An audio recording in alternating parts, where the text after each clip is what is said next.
오늘은 요한의 제자에서 예수의 제자로라는 제목으로 하나님 말씀을 증거하도록 하겠습니다. 먼저 여러분 오늘 본문의 그 첫 부분을 좀 보시면은요, 지난주와 동일하게 또 이튿날이라는 말로 시작이 되고 있어요. 다음 날이라는 거죠. 언제의 다음 날입니까? 2주 전에 우리가 살펴보았었죠. 세례 요한이 예수님을 증언했던 그 바로 앞선 본문에 대한 내용입니다. 그 일이 있고 난 바로 다음 날 오늘 본문이 진행되고 있는 거예요. 여러분, 그런데 요한복음을 자세히 들여다보면은요, 특별히 1, 2장을 좀 보면은요, 물론 이제 뒤에 가서 6장이랑 12장에도 나오기는 하는데 시간을 나타내는 표시어가 정말로 많이 등장하고 있어요. 한번 좀 볼까요? 1장 29절, 우리가 지지난주에 봤던 그 본문이죠. 거기도 이튿날이라고 시작되고 오늘 본문에서도 이튿날, 그리고 요한복음 2장 1절에서는 사흘째 되던 날, 6장 22절은 이튿날, 그리고 요한복음 12장 12절에서는 그 이튿날, 이렇게 기록이 되고 있습니다. 여러분, 왜 이렇게 이 요한복음의 저자가 시간을 나타내는 표시어를 이렇게 많이 기록해 놓았을까요? 왜 그런 것 같습니까? 1번, 아무런 이유도 없다. 2번, 의미심장한 이유가 있을 것 같은데 잘은 모르겠다.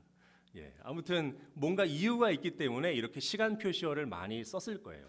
여러분, 이렇게 시간 표현을 많이 쓴 이유가 뭐냐면은요, 이 요한복음의 저자는 성삼위 하나님께서 이 땅 가운데 행하시는 그 구속의 역사가 오늘날 우리가 살아가는 그 하루하루의 삶, 이튿날, 그리고 이튿날, 사흘째 되던 날, 이 모든 날들 우리의 일상에서 일어나고 있다는 것을 우리에게 보여주고 있는 것입니다.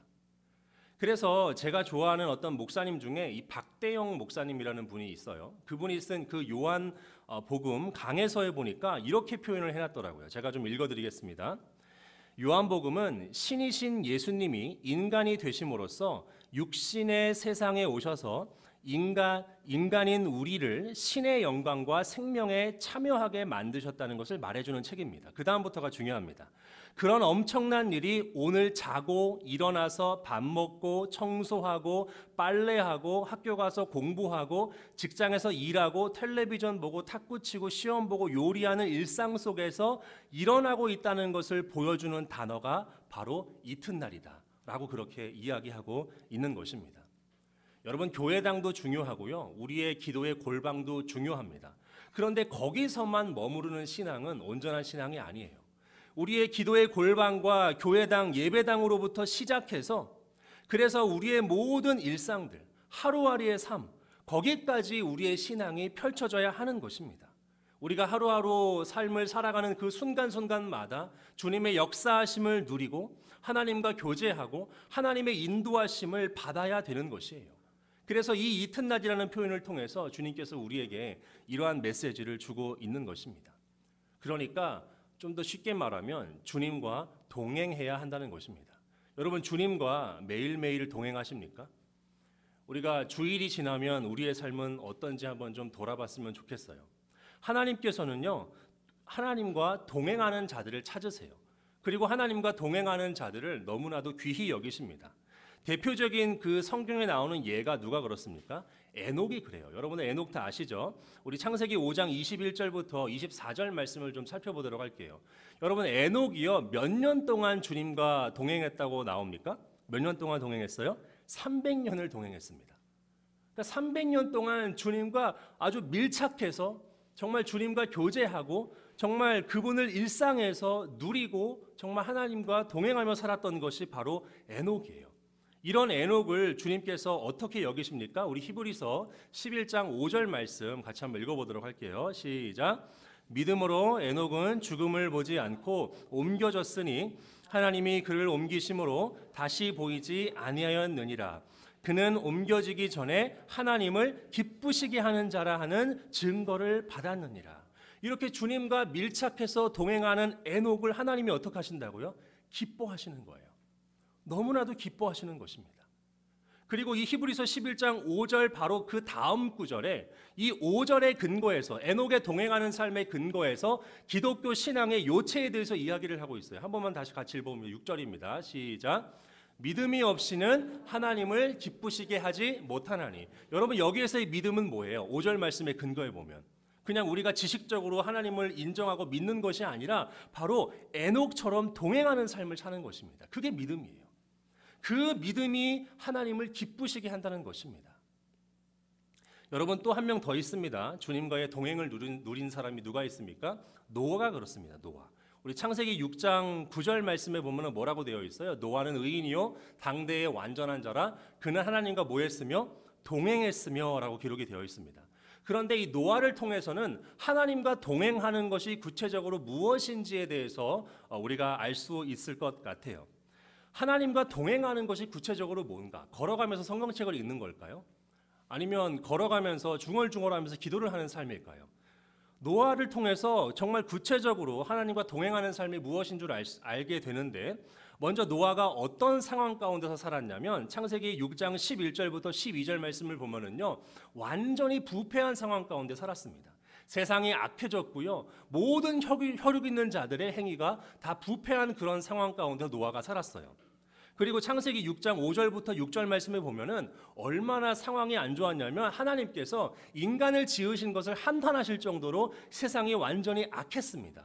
세상에 이 악이 너무나도 관영했던 그런 상황이에요. 그런데 이런 상황 가운데서 노아가 하나님과 동행을 했는데 그 동행하는 삶이 무엇인가? 창세기 6장 22절 말씀 우리 같이 한번 또 읽어볼게요. 시작. 노아가 하나님이 자기에게 명하신 대로 다 준행하였더라. 하나님과 동행하는 것이 뭐예요? 첫 번째로 하나님께서 명하신 대로 사는 거예요. 세상이 이끄는 대로 사는 것이 아닙니다. 하나님께서 인도하시고 이끄신 대로 사는 것, 하나님께서 명하신 대로 사는 것이 바로 동행하는 것입니다. 그리고 베드로전서 2장 5절도 읽어봅니다. 시작.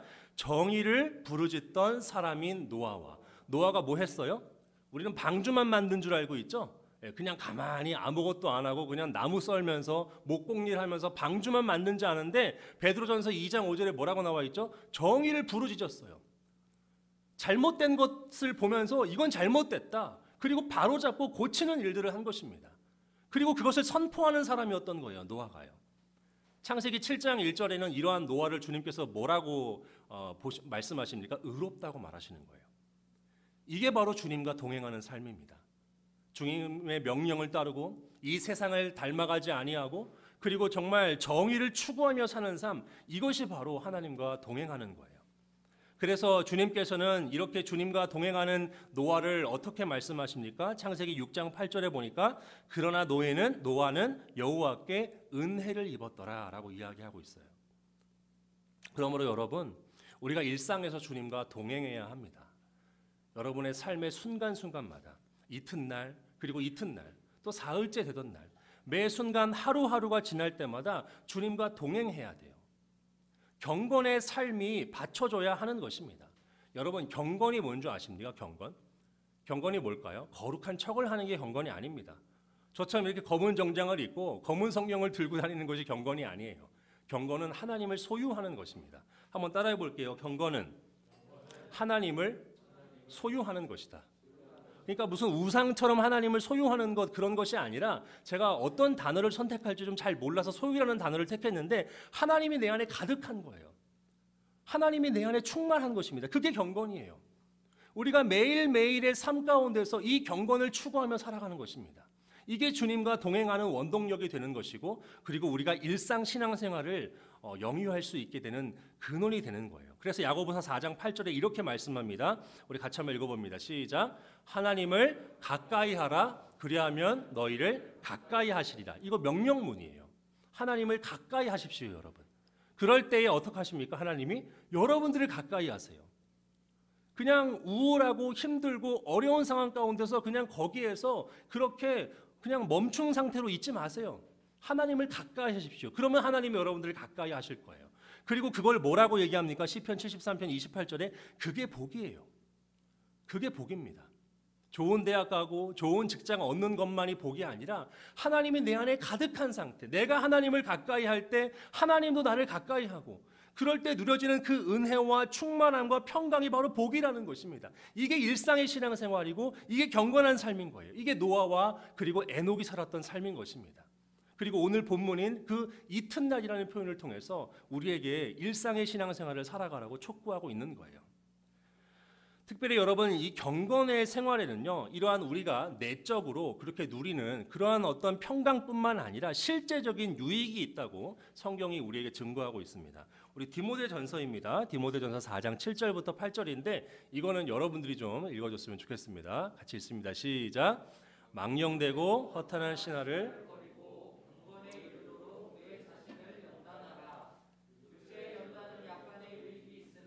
경건은 범사에 유익하니 금생과 내생에 여러분 경건은 범사에 어떻다고요? 잠깐 한번 띄워주면 좋을 것 같은데 범사에 어떻다고요?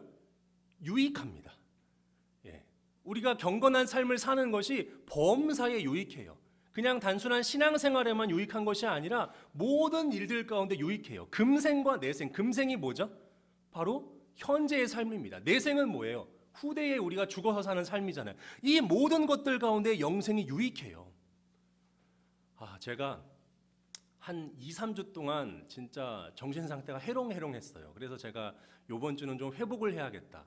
그래서 열심히 또 기도도 하고 또 가정 예배도 드리고 그렇게 했습니다. 그런데 저는 기복신앙을 말하는 건 아닙니다. 기복신앙을 말하는 건 아닌데 그리고 이것이 꼭 하나님의 인도하심이었다라고 여러분들에게 막 일반화시켜서 말하는 것도 아니에요. 이메일이 하나 왔습니다. 어떤 이메일이었냐면 여러분 꾸꾸라고 알아요? 꾸꾸? 못 들어봤죠? 꾸꾸. 저도 난생 처음 들어보는 것 같고 무슨 스팸 메일인 줄 알았어요.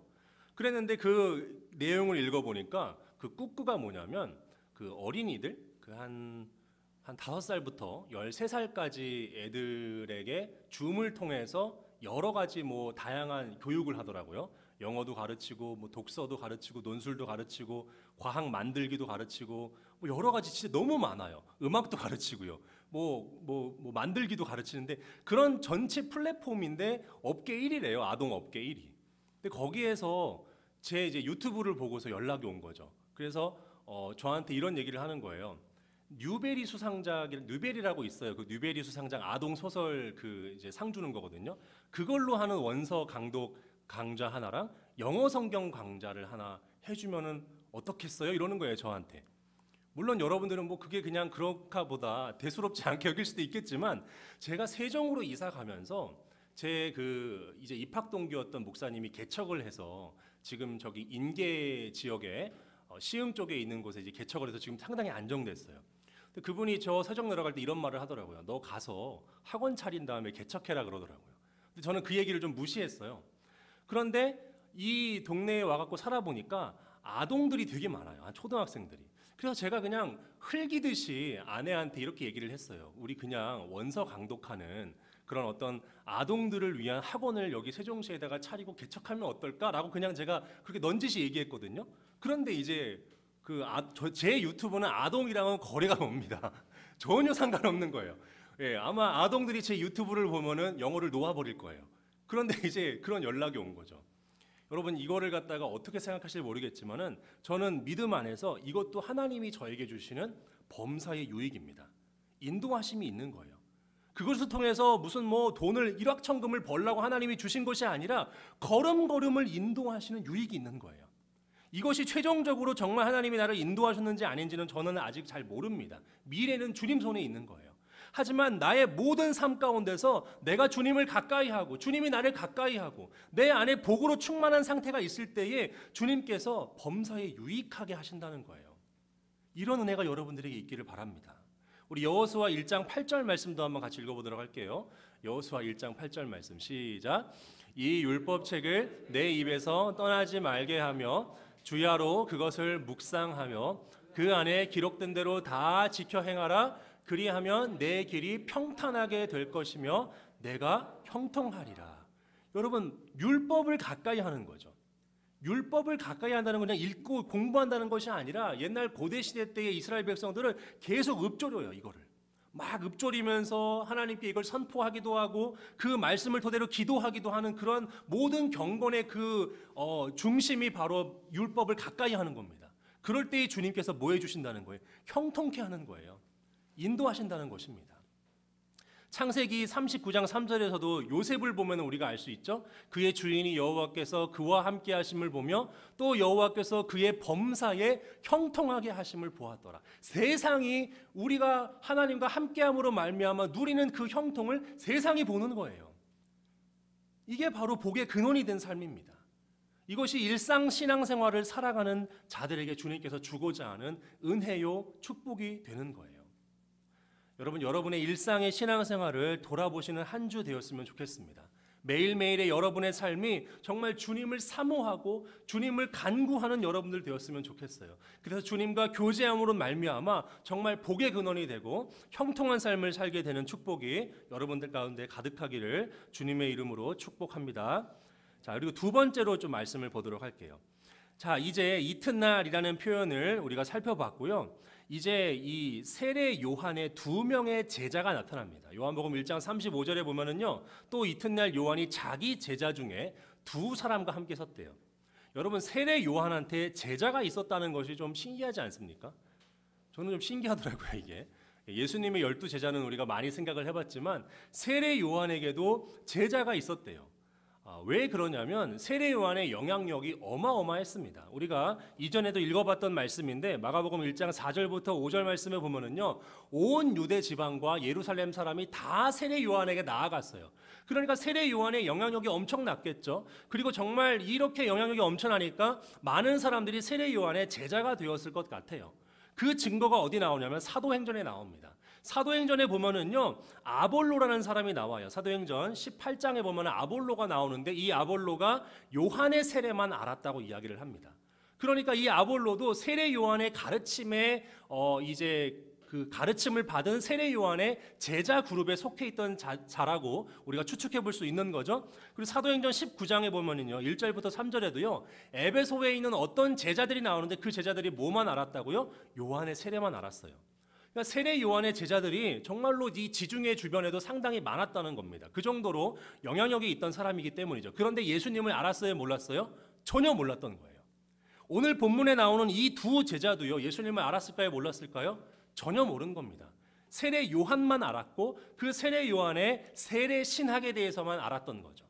그런데 이런 상황 가운데서 이 세례 요한이 자기 제자들에게 예수님을 증언합니다. 우리 요한복음 1장 36절입니다. 같이 읽습니다. 시작. 예수께서 건의심을 보고 말하되 보라 하나님의 어린 양이로다. 이게 세례 요한이 지금 자기 제자들에게 증언하는 거예요. 예수님을 설교하는 겁니다. 그런데 이 표현이 여러분 언제 좀 본 것 같지 않습니까? 2주 전에 우리가 다뤘던 겁니다. 세례 요한이 예수님에 대해서 증언할 때 4가지 증언을 하는데 그 중에 첫 번째 증언이 보라 하나님의 어린 양이로다라고 이야기를 하고 있는 거예요. 4가지 증언 중에 첫 번째 이제 증언을 이제 그 세례 요한이 한 건데 자기 제자들에게, 그런데 이거 하나만 한 게 아니에요. 일종의 제요법으로 볼 수 있습니다. 4가지의 그 증언이 뭐였습니까? 우리 요한복음 1장 29절부터 나와 있는 걸 좀 한번 띄워주시면은 세례 요한이 우리가 지지난주에 살펴봤던 본문에서 예수님을 4가지로 증언했던 거예요. 하나님의 어린 양, 나보다 먼저 계신 분, 성령으로 세례를 베푸는 분, 그가 하나님의 아들. 이 중에서 오늘은 두 제자들에게 제일 첫 번째 것만 증언한 것 같지만 그렇지 않습니다. 요약적으로 첫 번째 것만 기록한 거지 제자들에게 이 4가지를 다 전했을 거예요. 그러니까 예수님을 모르는 제자들에게, 자기 그 두 제자들에게 이 예수님에 대해서 세례 요한이 계속해서 증언을 한 겁니다. 가르친 거예요. 저분이 하나님의 어린 양이다. 저분이 나보다 먼저 계신 분이다. 성령으로 세례를 베푸는 분이다. 바로 하나님의 아들이다 라고 그렇게 증언을 했습니다. 그랬더니 이 세례 요한의 두 제자의 반응이 어떻습니까? 우리 37절 말씀 같이 한번 읽어볼게요. 시작. 두 제자가 그의 말을 듣고 어떻게 됐습니까? 예수님을 따라갔어요. 여기서 이 아콜로테오라는 동사가요, 요한복음에서는요, 이 스승과 제자의 관계를 나타낼 때 쓰는 표현입니다. 우리 요한복음 10장 27절 한번 볼까요? 같이 띄워주시면은 내 양은 내 음성을 들으며 나는 그들을 알며 그들은 나를 따르느니라. 바로 예수님과 양들의 관계입니다. 스승과 제자의 관계를 나타낼 때 쓰는 표현이에요. 그러니까 정리하면은 세례 요한이 예수님을 알지 못하는 자기 두 제자들에게 예수님에 대해서 증언하고 설교하고 티칭을 하니까 이 사람들이 예수님을 따르게 된다는 것입니다. 제가 두 번째로 여러분들에게 강조하고 싶은 것이 바로 이것이에요. 하나님께서는 무엇을 통해 역사하냐면 증언을 통해 역사하세요. 하나님이 전지전능하신데 좀 USB 같은 걸로 이렇게 좀 꽂아갖고 바로 그냥 이렇게 복음의 지식을 이동시키시면 얼마나 좋습니까? 예, 참 말도 안 되는 이야기지만 그런데 하나님이 그렇게 안 하세요. 고대 시대 때나 또는 이 뭐 중세 시대 때나 현대 시대 때나 하나님께서 유일하게 역사하는 은혜와 진리를 가르치는 그 방편이 바로 증언이에요. 설교입니다. 티칭이에요. 우리 고린도전서 1장 21절 말씀 같이 한번 읽어볼게요. 시작. 하나님의 지혜에 있어서는 이 세상이 자기 지혜로 하나님을 알지 못하므로 하나님께서 전도에 미련한 것으로 구원하시기를 기뻐하셨도다. 전도에 미련한 것, 전하는 것입니다. 이것을 통해서 주님을 증거하기를 원하세요. 사도행전 26장 28절에도요. 바울이 내가 적은 말로 나를 권하여 그리스도인이 되게 하려는도다. 그러니까 이 아그리빠 왕이 자꾸만 말로 증언으로 자신을 전도하는 바울을 일컫는 표현이에요. 로마서 10장 17절에도 믿음은 들으면서 나며 들음은 그리스도의 말씀으로 말미암는다고 이야기하고 있어요. 여러분 증언이 중요합니다. 설교가 너무 중요한 거예요. 말씀을 가르치는 그 현장이 하나님께서 역사하시는 그 현장이고 우리가 그 말씀을 토대로 제자가 될 수 있는 기회가 생기는 것이 바로 그 말씀의 현장이에요. 그러므로 여러분들이 어떻게 해야 될까요? 전하는 자나 그리고 그 말씀을 받는 자가 유념해야 할 것이 있는 것입니다. 첫 번째로 전하는 자가 유념해야 할 것이 있어요. 디모데후서 2장 15절 말씀 같이 한번 읽어보도록 할게요. 시작.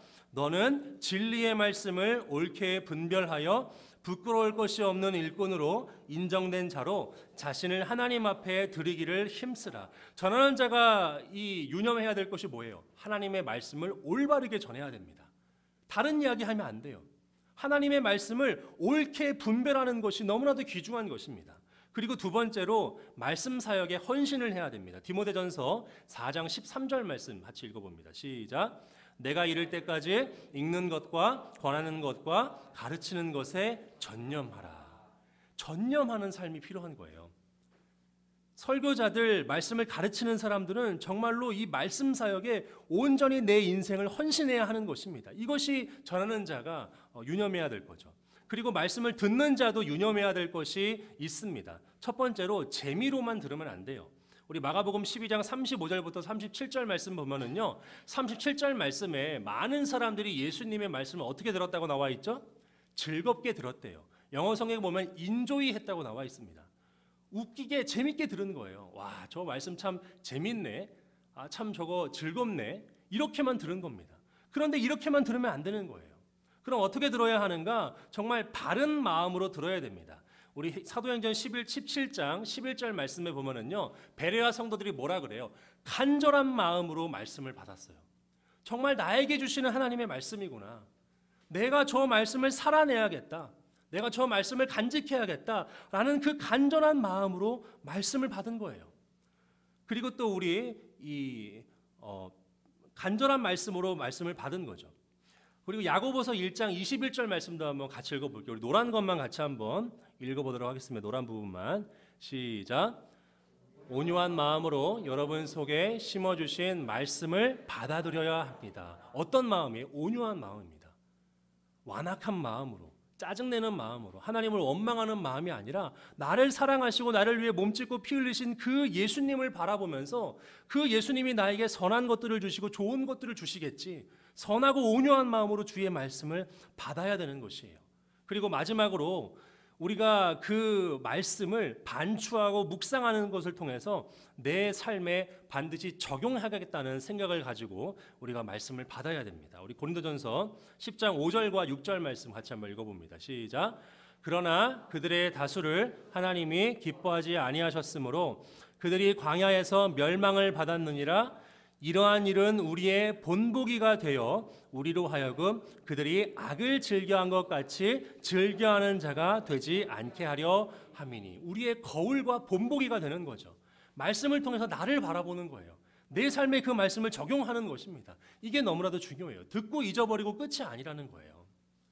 여러분 정말로 설교와 이 증언하는 시간 너무나도 중요합니다. 여러분이 정말 선한 마음으로 좋은 마음으로 이 말씀을 귀히 말씀 듣는 시간을 귀히 여기시는 여러분들 되었으면 좋겠고 그리고 그때에 하나님께서 여러분들에게 은혜를 주시기를 바랍니다. 그리고 우리 마지막으로 한 가지만 짧게 보고 우리가 이제 마치려고 하는데 요한복음 1장 38절에 보면은요. 이제 그 두 제자가 이 요한의 증언을 듣고서 예수님을 따라갑니다. 그런데 예수님을 따라가는 것을 그 예수님이 보시고서 그 두 제자에게 뭐라고 이야기를 해요? 무엇을 구하느냐라고 이야기를 해요. 이 말은 뭐냐면은요. 너 나 왜 따라오냐? 도대체 무슨 목적으로 나를 따라오냐? 그 본의를 점검하시는 것입니다. 왜냐하면 예수님을 따르는 것은 쉬운 길이 아니거든요. 고난의 길입니다. 십자가의 길이에요. 혹시나 뭔가 좀 입심양명을 위해서 성공하기 위해서 예수님을 따르는 것은 아닌지 그래서 그것을 점검하기 위해서 예수님이 뭘 구하냐? 어떤 목적으로 나를 따르는 거냐라고 그렇게 물어봤어요. 그랬더니 이렇게 본의를 물어보니까 이 두 명의 제자들이 대답을 합니다. 우리 요한복음 1장 38절 우리 후반절 말씀을 같이 한번 좀 읽어보도록 할게요. 이르되 랍비어 부분입니다. 몇 구절 넘어가서 요한복음 1장 38절 후반절입니다. 제가 같이 읽습니다. 시작. 이르되 랍비여 어디 계시오니까 하니 랍비는 번역하면 선생이라. 랍비라고 이야기를 하는 부분에 여러분이 좀 초점을 맞췄으면 좋겠어요. 분명히 세례 요한이 엄청나게 예수에 대해서 증언을 했거든요. 그런데 그 증언에 대한 어떤 예수님에 대한 명칭은 다 빠져 있어요. 그리고 그냥 랍비라고만 해요. 발을 쓱 빼는 듯한 느낌이 느껴지지 않습니까, 여러분? 그러면서 예수님의 거처를 물어봐요. 어디 계시오니까? 어디에서 먹고 자고 하십니까? 이 얘기는 뭐예요? 잘 모르겠습니다. 제가 예수님을 좀 더 깊이 알아봐야 되겠습니다. 예수님이 계시는 그 처소에 가서 예수님의 이야기를 한번 좀 들어봐야겠습니다. 라고 이야기를 한 거죠. 자, 그리고 나서 어떤 일이 있었냐면 우리 요한복음 1장 39절 말씀을 보니까 예수님께서 이렇게 말씀하세요. 와서 보라. 너가 그렇게 조금 미심쩍어 한다면 내 있는 곳에 와서 보라. 라고 하면서 이 두 제자와 예수님이 함께 거했어요. 하루를. 그리고 때가 10시쯤 되었습니다. 여기서 10시는 로마 시간으로 아침 10시를 말합니다. 그러니까 하루를 보내고 아침 10시가 된 거예요. 그리고 났더니 이제 이 두 제자의 반응이 좀 달라집니다. 요한복음 1장 40절과 41절 말씀에 보니까 이 두 제자가 예수님과 하루 묵고 나서 갑자기 그 중에 한 명인 안드레가 자신의 이 형제 중에 한 명인 베드로를 찾아가요. 그 베드로를 찾아가서 뭐라고 이야기하는 줄 아십니까? 요한복음 1장 41절 후반절 말씀을 우리 같이 한번 읽어볼게요. 하나 더 넘겨주세요. 네, 같이 읽습니다. 시작. 말하되 우리가 메시아를 만났다 하고 메시아는 번역하면 그리스도라. 여러분 명칭이 바뀌었죠. 원래 뭐였죠? 랍비였어요. 그런데 지금 메시아라고 이야기를 합니다. 그리스도라고 이야기를 하고 있어요. 어떤 일이 있었을까요? 어떤 일이 있었죠, 여러분? 예수님과 어떻게 했죠? 하루를 거했습니다. 예수님과 하루를 갖다가 완전히 보내면서 영적인 교제를 하고 친밀한 나눔을 나눴던 거예요. 여기서 이 거하다라는 동사가 요한복음에서는요 아주 친밀한 관계를 나타낼 때 쓰는 표현입니다. 요한복음 14장 10절에 보면은요 아버지께서 내 안에 내가 아버지 안에 계신다고 말할 때 그리고 또 내 안에 거하라라고 말할 때 이 거하다 메노라는 동사가 쓰이는 거죠. 아주 친밀하고 영적인 관계를 나타낼 때 이 동사를 쓰는 거예요. 그러니까 이 세례 요한의 두 제자들은요 예수님을 그저 랍비라고 생각했다가 하루를 보낸 거예요. 아주 깊은 영적인 시간을 보낸 겁니다. 그러니까 이분이 정말로 메시아란 사실을 깨닫게 된 겁니다. 그리고 나서 바로 자기가 사랑하는 그 형제를 찾아가서 전도를 하고 예수님에 대해서 증언하게 되는 거예요. 마지막으로 여러분들에게 주고 싶은 교훈은 뭐냐면요. 예수님과의 정말 뜨거운 하룻밤이 있는 그러한 신앙인들이 되어야 한다는 것입니다. 우리가 그저 겉으로만 신앙생활하고 끝나는 것이 아니에요. 정말로 주님과 깊이 있는 시간, 주님을 깊이 있게 알아가는 그 일정한 기간이 우리의 인생 가운데서 정말로 많이 필요합니다. 그게 있어야지만 내가 정말 주님을 랍비가 아니라 메시아로 고백을 할 수 있는 거예요. 예수님이 이 땅에 오신 이유가 뭐죠? 요한복음 1장 14절 말씀을 우리가 살펴보았습니다. 우리 같이 한번 읽어보도록 할게요. 요한복음 1장 14절 말씀입니다. 시작. 말씀이 육신이 되어 우리 가운데 거하심에 우리가 그의 영광을 보니 아버지의 독생자의 영광이요 은혜와 진리가 충만하더라. 예수님이 이 땅에 오신 이유가 뭐죠? 우리와 뭐 하시기 위해 오셨어요? 거하시는 거예요. 우리와 하룻밤을 보내기를 원하시는 겁니다. 깊이 있는 신앙의 교제를 하기를 원하시는 거예요. 그리고 이 기독교인들은요, 교회 공동체들은 바로 저 교제를 누리는 사람들이 바로 교회 공동체의 구성원이 되는 것입니다. 여러분의 삶 가운데에 정말 하나님과 깊이 거하는 그 기간이 있는 시간이 여러분의 삶 가운데 있었으면 좋겠어요. 그 시절이 있어야만 진리가 내면화됩니다. 그 시절이 있어야만 세상에서 뽑혀서 예수 그리스도께서 접붙임 받게 되는 거예요. 그 시절이 있어야만 우리의 심령 가운데에 분명한 신앙 고백이 있게 되는 것입니다. 바로 그 주님과의 깊은 하룻밤이 있어야만 예수께서 살아계신 우리 그리스도임을 우리가 고백할 수 있게 되는 거예요. 바라기는 여러분들의 삶 가운데서 정말 주님께 한 번쯤은 빠져보는 시간이 우리의 삶에 필요합니다. 아니면 계속해서 겉핥기예요. 목사의 신앙이 여러분들의 신앙이 아닙니다. 여러분들의 부모님의 신앙이 여러분들의 신앙이 아니에요. 내 신앙이 되어야 돼요. 그러려면 주님과의 깊은 신앙과 정말 그분과 정말 깊은 교제로 나아가는 삶이 우리의 삶 가운데 있어야 돼요. 여러분의 삶 가운데에 정말 주님을 간절히 추구하시고 매일매일의 일상에서 하나님을 소원하시고 하나님을 바라면서 그분과 정말 장막에서 뜨거운 교제를 나눔으로 더 성장하고 깊은 은혜를 누리시는 그러한 모든 버팀목교의 성도들 되시기를 주님의 이름으로 축복합니다.